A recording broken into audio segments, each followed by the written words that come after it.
IPL 2025 ట్రోఫీని గెలుచుకోవడంతో RCB జట్టు సంబరాల్లో మునిగిపోయింది. తొలి కప్పు కల నెరవేరడంతో అభిమానులు కూడా ఫుల్గా సెలబ్రేట్ చేసుకున్నారు.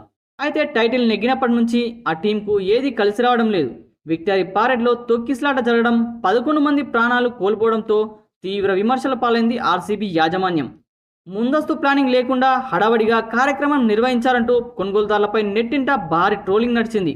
ఈ తరుణంలో ఆర్సీబీని అమ్మేస్తున్నట్టు తాజాగా మరో విషయం సోషల్ మీడియాలో వైరల్ అవుతుంది. అయితే నిజంగానే ఈ పాపులర్ టీంని అమ్మేస్తున్నారా? ఈ జట్టుకు కొత్త ఓపెనర్ రానున్నాడా?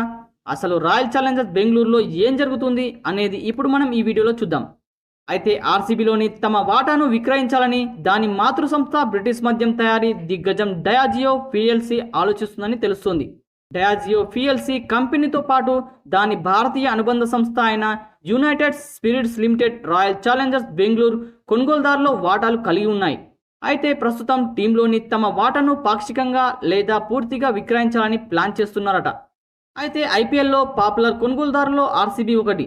ఒక్క టైటిల్ నెగ్గకపోయినా 18 ఏళ్ల పాటు తన బ్రాండ్ ఇమేజ్ను చెక్కు చెదరకుండా చూస్తుంది బెంగళూరు. ఎట్టకేలకు అభిమాన గుణాన్ని పెంచుకుంటూ పోయింది ఈ టీం. ఈసారి కప్పు నెగ్గడంతో ఆర్సీబీ బ్రాండ్ విలువ కూడా మరింతగా పెరిగిపోయింది. అయితే ఈ జట్టు విలువ సుమారు $2 బిలియన్ ఉండొచ్చని వినిపిస్తుంది. ఈ నేపథ్యంలోనే తమ వాటాను విక్రయించాలని డయాజినో పిఎల్సి ఆలోచిస్తున్నట్టు తెలుస్తుంది. అయితే ఐపీఎల్ వంటి స్పోర్ట్సింగ్ ఈవెంట్లో మద్యం ప్రకటనల మీద కాంక్షలు విధించాలని భారత సర్కార్ నుండి ఒత్తిడి రావడం కూడా వాటా విక్రయణ ఆలోచనకు ఒక కారణమని సమాచారం. దీనికి తోడు ఈ కంపెనీకి అతిపెద్ద మార్కెట్ అయిన యూఎస్లో ప్రీమియం మద్యం అమ్మకాలు తగ్గుముఖం పట్టాయి.